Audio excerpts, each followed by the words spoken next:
Welcome to LCRL's Liberty Alert in Washington, D.C. with your host, Dr. Gregory Seltz. Talking two kingdom citizenship, bold biblical principles for a robust public Christian life. And now, your host, Dr. Gregory Seltz.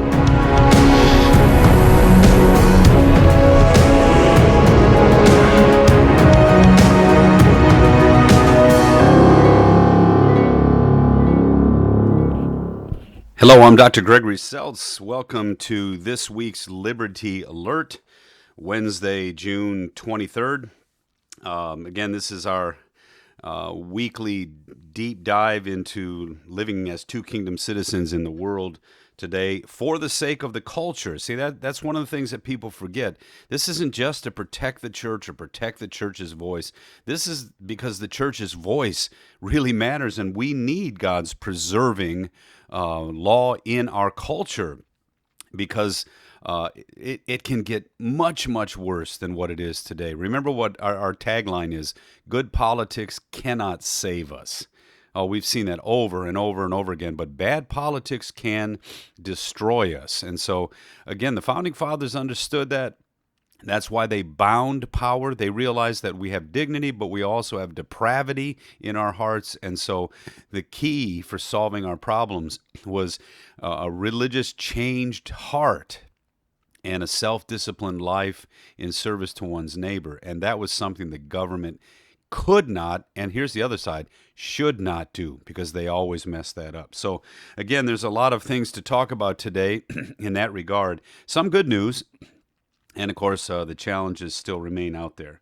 So we're honored again for the opportunity to come and talk to you a little bit about this two kingdom thing, because that's really the statement in the Bible where God is at work.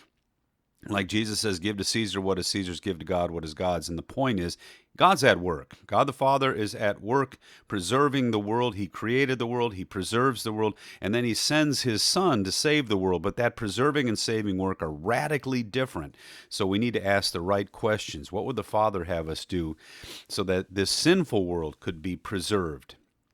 And that's a call to honor his law. That's a call to obey his law. Well, and one of those things we find out is even superficially obeying his law is a preserving act of God. It's not going to save us. We know that because we're sinful to the core. But even trying to do the right thing is much better than unleashing the wrong. And that's kind of where we are in this discussion in a lot of ways today. So this last week, two court rulings, we're going to talk about that. Again, it demonstrates our view about what we want the court to do. It's not supposed to be a legislative body. It's supposed to be a constitutional, protecting your liberties body. And then it's, again, to try to make sure people understand, it's not conservative versus liberals. Conservatives and liberals should want a constitutional court. And that's where a lot of this stuff gets mucked up in the discussion. And then the other thing is, again, we've really been fighting for this through COVID. Religious liberty is not a government exemption for people of faith. It's a foundational principle of the freedoms of America. And so, again, we're letting people kind of shift into this language that, the court gave an exemption. No, it didn't. It honored First Amendment protections. The court doesn't have the right to take those protections away. And neither did the city of Philadelphia, as we'll see in this one case. And then we'll look a little bit at those cases. So again, thanks again so much for your prayerful support. If you're moved today to keep our voice alive, we wrote an op-ed in response to the Fulton case that was decided last week. And our voice, with a lot of other voices on the Hill together, was spoken out boldly in favor of the Catholic Charities in Philadelphia. And like I said, this is one of those days to celebrate the victory of that case. And in our small way, we were part of that victory. So thank you again for your support. Allows us to be here in D.C. and to make your voice heard on the Hill in some of these important things. If you are moved to support us, because we're in nobody's budget, we live only by the donations of our people. You can go to our website lcrlfreedom.org, and you'll see a button there where you can give online. So thanks again. All right, well, let's get into it. So again, several things, some good, some bad, and still some really, really troubling on the horizon. You know, the Fulton versus Philly case. We talked about how it could be announced last week, and sure enough, last week it was announced, and it was a unanimous decision. And we're going to talk about that in just a minute. Then the cake baker, though, you know, the same day we heard the Philly case was, exonerating religious liberty, then we've got our favorite cake baker, Jack Phillips, being sued again and again and again, until the point where, you just have to wonder, how crazy can this stuff get? Well, it can get a lot worse, because the Equality Act is still upon us. It's still something that I think if they could muster the opinion of average people to support it, and they would have to do that by not really telling you what's in the Equality Act, because it's the anti-traditional church act. It's to punish the traditional church and the Bible-believing church on marriage and on the limitations of sexual practice. It's Punish Those People Act. Again, you've got to keep calling your congressman. You've got to keep talking about this with your neighbors. This is one of those things where the church's voice should be a voice in the middle of all the stuff that's going on today. The Hollywood culture is not going to be a blessing to us. Look at where all that stuff is going. And look at what's happening at the university level. It comes right down to the fact that God's people in worship, reading the scripture, loving their neighbor, this is going to be part of the solution to preserve our world. Don't shrink back. We also saw this week some more COVID fascism. I mean, when you start to actually understand now that for the last year, the kinds of things we talked about, we said we want the information, we will make the decisions in our freedom, we will try to serve our neighbor, but we're not going to actually destroy our lives. And if we're going to do that, we want the right information. Well, we've found out that we weren't given a lot of the right information, but the fascism, the lockdowns, the masks, I mean, every time I walk through the airport and I hear that person saying, you will conform. If lack of conformity is a federal offense, I'm like, what in the world are we talking about? We're talking about wearing a mask that we know doesn't work to prevent a flu that was really, really, really, really bad, and it did cost many lives, although we didn't protect the very people who were vulnerable. But the mask doesn't do anything, and the flu will eventually abate, and yet we're actually being threatened with federal crimes for not doing this. Folks, and of course the church was threatened in many parts of the country, and we fought for that. We wrote our congressmen and our senators, and we protested that this is not right to treat the church as a secondary institution, and that we should have the freedom to live our lives for the sake of our neighbor. And if wearing masks was part of that choice, well, then wear them. But again, it was to be freely worn, and it was to be freely serving other people, not coerced by bad information and an overzealous government that doesn't have the right to do that. Well, we still got fascism, and the CDC guidelines now say masks are not needed. And yet I think I just saw that Michigan said, so what? We're going to force you to wear them anyway. Yikes. So we need the message of the Bible, and the Bible's message is one of freedom. God is the one who ultimately sets us free, but God also has blessed us in this country to give us temporal liberties, unlike any culture has ever had before. We need to put those temporal liberties to work for the sake of the eternal liberties of the gospel. So again, that's just a snapshot of what was going on last week, but thank God that some of those things are happening. Now, the two court rulings that I just wanted to talk about them briefly today, and that's the whole point of the message today. Two court rulings show the difference between what we're talking about when we say constitutional versus legislative court. And when you vote, you should vote for those who believe that the judge's job is to look at whether something is constitutional or unconstitutional, not to change the law to make it look better That's the legislature's job. If it's unconstitutional, it should go back to the legislature, and the legislature should have to argue that thing, because the whole point of having a check and balance between the court, the executive branch, and the legislature was to protect your liberty. And the Founding Fathers were very worried about the court finally becoming fused with either the executive branch, because then you'd really have tyranny, because then all these executive orders would be protected even when they were unconstitutional, or the legislative branch. It was supposed to be a completely separate branch whose only job was to say it's not in the Constitution, so that's bad law. And by the way, you can amend the Constitution. There's a way to do that, and it's not with a judge ruling 5-4 or 6-3 or anything like that, or even 9-0. It's not about the judge's ruling. It's about whether the law is constitutional and whether it violates the protections of the Constitution. That's their job. They actually did their job very well in one case. But then the same day of that announcement of the Fulton versus Philadelphia case, we had the Jack Phillips a Masterpiece Cake Shop versus Colorado Civil Rights Commission case, which was an egregious ruling against Phillips' rights.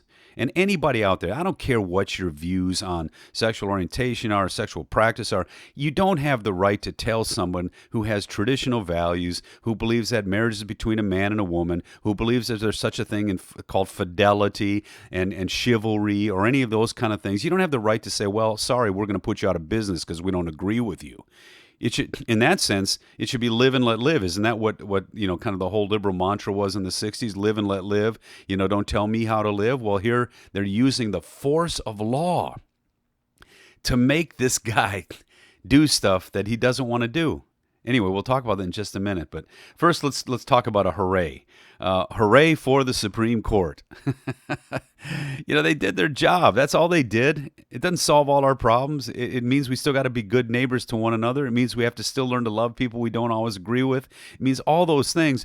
But it's not this government coercion telling one side we're going to coerce the other side out of business. And that's what it was about. It was about coercing the Fulton versus the city of Philadelphia was about coercing the Catholic charities out of business, or to challenge or to make them violate their core beliefs on marriage and sexual practice. Think about this. I mean, come on. You can disagree with their view of these things, but to actually then say, we're going to sue you out of business. And the whole point was not only are we going to sue you out of business, the foster care that was provided was some of the best because it's motivated by grace, it's motivated by mercy, it's motivated by people who really, really sacrificed their lives for kids who are in need, and they were going to trash all that stuff and throw these kids back into the system, and it didn't matter as long as they won the case. Well, they lost. Thank God. They lost 9-0. And, so again, Sharon L. Fulton and Tony Simmons Bush and the Catholic Social Services were attacked because because people disagreed with the religious agency's sincere Catholic beliefs about marriage. That was it. It wasn't abuse, it wasn't child abuse, it wasn't lack of doing their job, it wasn't any of those things. In fact, they did an exemplary job, and they worked above and beyond the call to be good foster care families and a good foster care organization. It was merely because they taught traditional marriage. That should scare everybody, because we all there's people that I know I disagree with. There's people that I know you disagree with, and some of those things we're just saying in a civil society we can learn how to disagree on these things. And again, this is at that kind of point where they're saying no, we won't, and we will not allow you to have those beliefs. So this was a critical win, and we're thankful, Becket Fund folks, and we're thankful for all that they have done in this regard.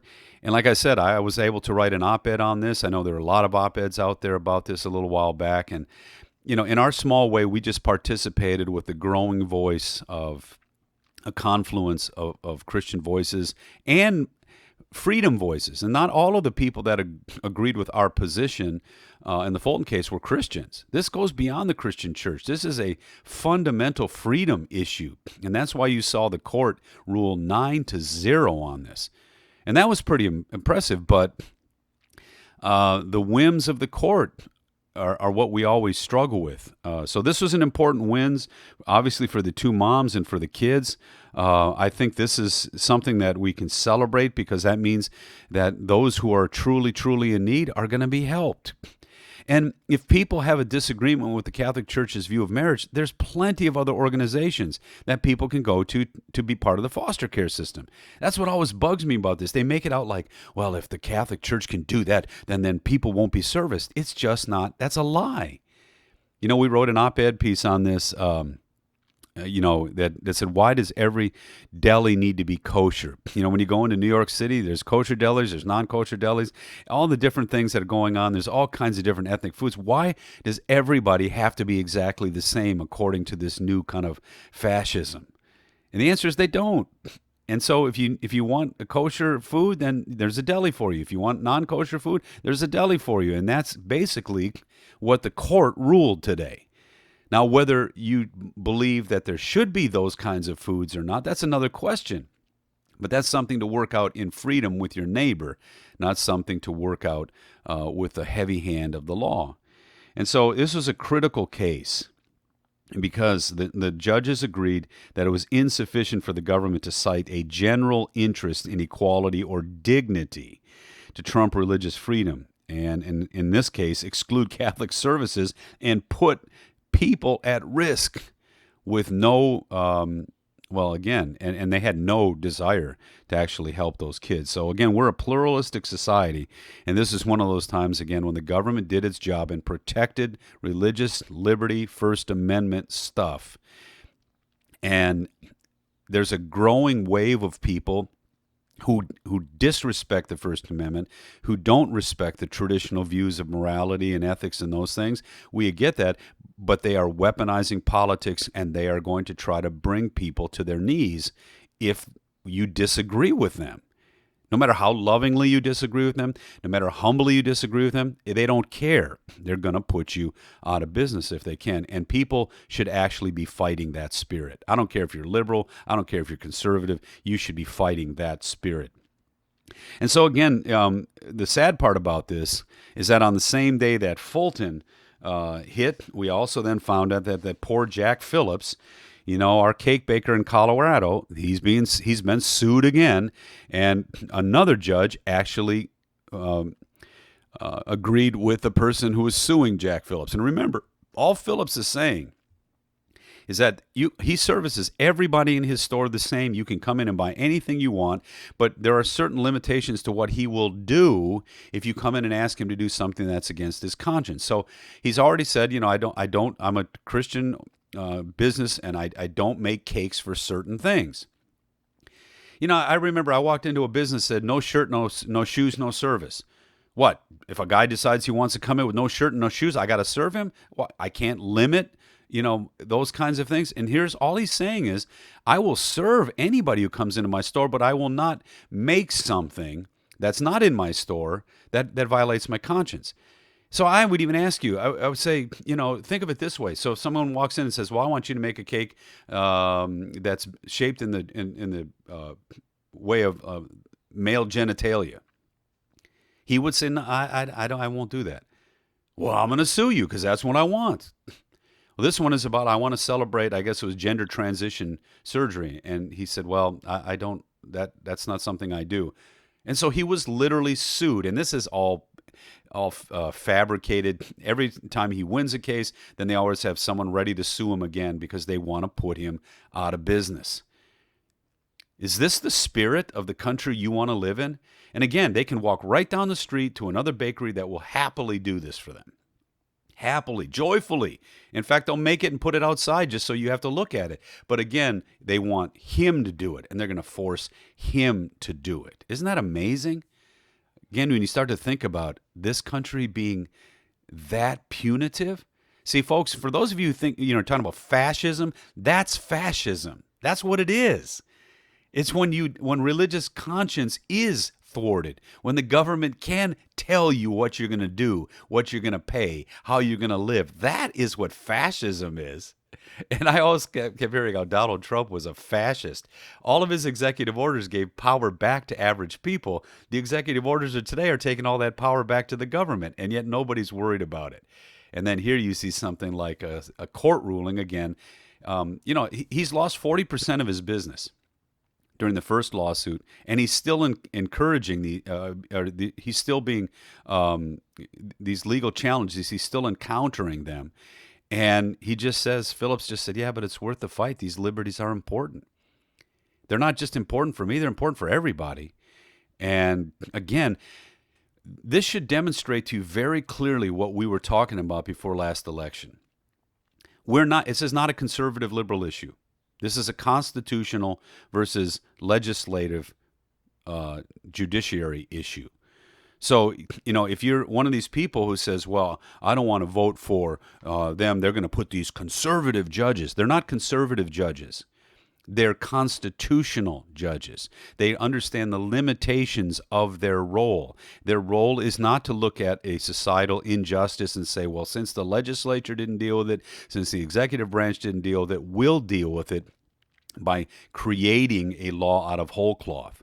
They did that with the Bostock ruling when they actually made homosexual marriage a constitutional right. Do you understand that even marriage between a man and a woman is not a constitutional right? It's a state limitation on the relationship between a man and a woman. The contract is taking the rights away from two people, making them sign a contract called marriage, because that group, if a man and a woman get together, they could have a citizen, and that's the only involvement the state has properly in what marriage is.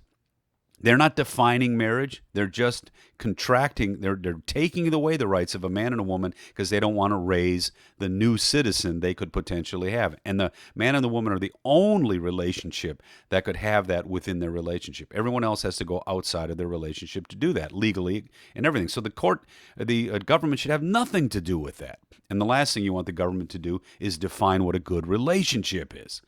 So our view was if the government can't keep its nefarious hands out of the male-female view of marriage, the institutional view of marriage, then it should get out of the whole business. And again, that's good constitutional argumentation. And liberals and conservatives can say, yeah, I agree with that. I disagree with your view of marriage, but I agree with your view of state involvement. Well, here you have a group of people using the state to punish. Well, that's why it's unconstitutional. It's not conservative. It's not liberal. It's unconstitutional. And so again, if it's unconstitutional, then if there still needs to be a law concerning these things, then it needs to go back where? To the legislature. And right now, we've got too many agencies that are or who are hoisting a lot of things upon us with no legislative connection. That's bad. That can lead to tyranny very quickly. And we have a legislature who won't legislate these things. Well, then vote other ones in who will. But you don't decide, guess what, we'll put on the court people who will do it, even though that's not their job. I always tell people, the first guy that wanted to pack the court was Woodrow Wilson. And if you want to talk about racism, and I know it was Juneteenth last week. Remember, Juneteenth was, again, about the Republican Anti-Slavery Party finally winning, or at least pushing back against the bigotry of the slave movement in the Democratic Party. That's the history of it. Sorry you feel like it's the other way around today. There's all kinds of reasons why that's been miscaricatured the other direction. But again, when you look at these things, Woodrow Wilson was one of the first guys who wanted to pack the court. And you know why? Because he wanted to circumvent the legislature. He wanted to actually pack it with people who were ideologically like him, who could start to, what he said, make decisions for a modern society. He felt like, we weren't up to date. We have all this technology now. We had all this wisdom now. Of course, that was back in the day. But he thought what we need now is not the slow process of legislation and checks and balances. What we need are, 12 justices, or at least 9 justices or 15 justices that are my choice, so they can start legislating from the bench. Well, Woodrow Wilson was one of the biggest racists ever in our political system, and he became president of the United States. And I thank God that we pushed back on him then, and we're pushing back now. Why? Because we want liberty for everyone, and we sure don't want individuals like him to have access to all the levers of power. That's what our founding fathers were most worried about. So again, it's not a conservative versus liberal court. It's a constitutional versus legislative court. And when you hear a politician start using conservative liberal, they're avoiding the question. Ask them very seriously. Are you saying that a judge can legislate for us? So 5 people can determine for us what we elected our legislatures and our state legislatures to do? And if they say yes to that, you should be very scared of those people, because they want to be able to acquiesce power in the easiest possible way and then prevent you from having the liberties that the Constitution protects for your life. So again, even if you disagree with the Catholic Church's view of marriage, which you have a right to do, and there's a lot of people living lives that the Catholic Church would say are sinful and wrong, but you have that right to do that.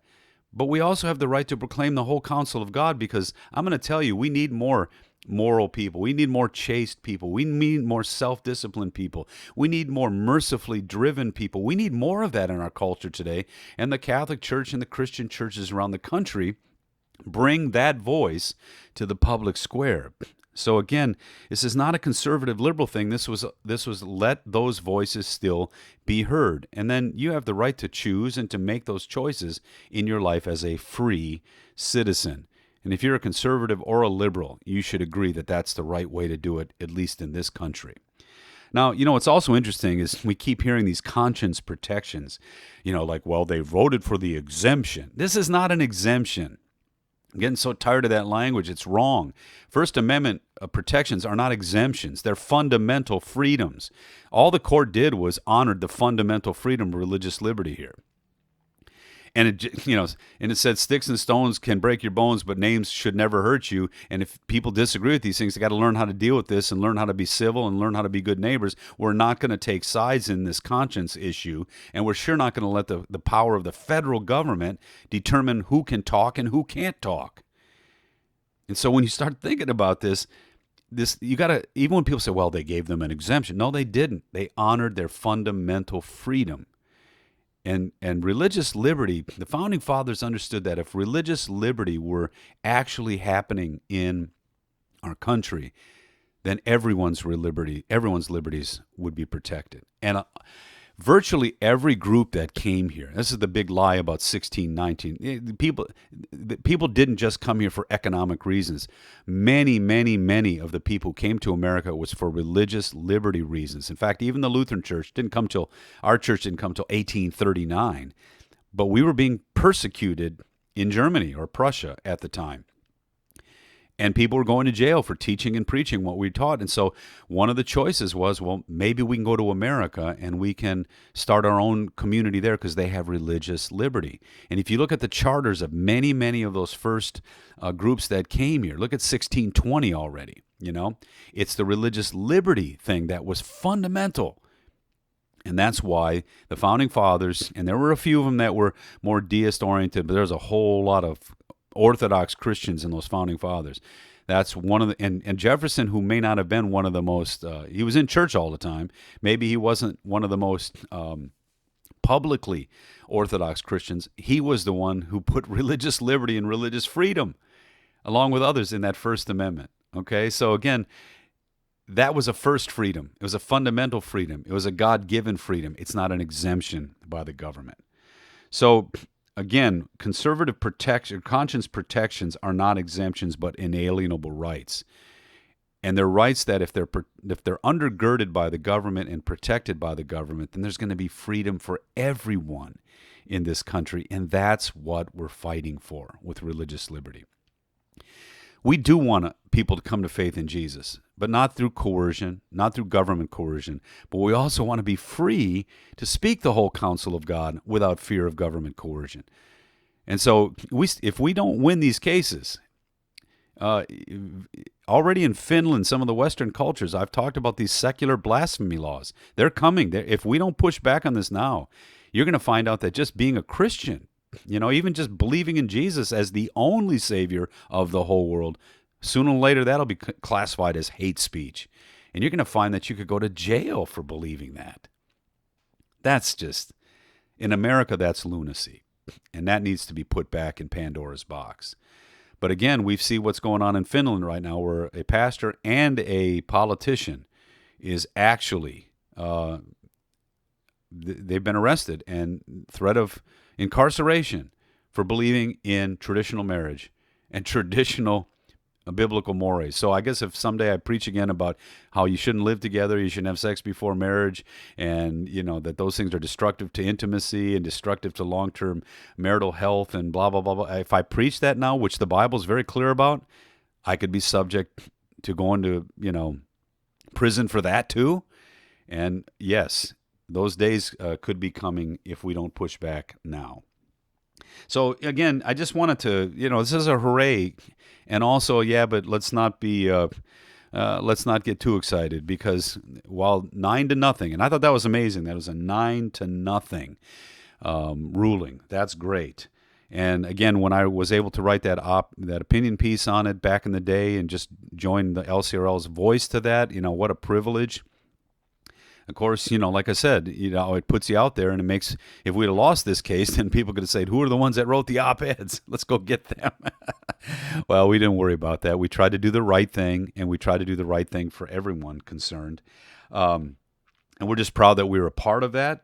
But amidst the victory for all people, which is what the Fulton case was, we also had poor Jack Phillips again, just being literally raked over the coals again. And I just think, even if you're a person who disagrees with his views on things, you should rise to the occasion of allowing him to be able to live in freedom and to do the good work that he does. Because he doesn't discriminate. He just says, I won't make something that's not in my store that violates my conscience. If there's anything in my store, it's yours. Come on. That should be that perspective should be something that everyone can support, even those who disagree with Jack Phillips. And that's really what this is all about today. So you got to keep at it, folks. The work is still not done. Let your congressmen, your senators know, that the 9-0 ruling is the way our land should be structured, and that 9-0 ruling should have some implications for people like Jack Phillips and the florists and the coaches and the teachers who are out there doing a great job, who just happen to believe in the traditional view of marriage and that sexual libertinism is not a good thing for the country. But their views shouldn't be punished just because they have them. By the way, we could, now I don't want to get into that today. So, keep the distinction, though, between constitutional judges versus legislative judges. Legislative judges are a threat to the liberty of everyone. And the Founding Fathers said so in the formation of the three branches of the government. That's why we vote for constitutional judges. That's not conservative. Conservative and liberal are just different ways of legislating. These guys don't legislate. They're supposed to just honor what's in the Constitution. And if it's not there, there's an amendment process to put it there. We actually put a prohibition against drinking in the Constitution, and then we repealed it. So don't tell me we can't do this process for some of these issues. The problem is people know that some of these issues, most people of goodwill don't think the government should have anything to do with these issues, at least on the personal conscience level. And that's why they know that they will lose, and that's why they're trying to politicize the court. And thank God the Fulton case pushed back on that. The Bladensburg Cross case pushed back on that to a little bit, but we've got to push it further back so that we have a proper three branches of government that each do their job, and they check and balance the power that can be coalesced in government so that you have the power to live your life freely for the sake of your neighbors, your family, your friends, and your church, okay? So keep that distinction alive between constitutional versus legislative judges, because that's the way we need to think about these things for the sake of religious liberty and to keep the church free to be the church for others. Thanks for the emails. Keep on sharing, keep on praying, and until we see Jesus face to face, speak the truth in love with humility and grace. Be wise as serpents and harmless as doves. Till next time, God richly bless you. I'm Gregory Seltz. Have a great week, and thanks for listening in. Bye-bye.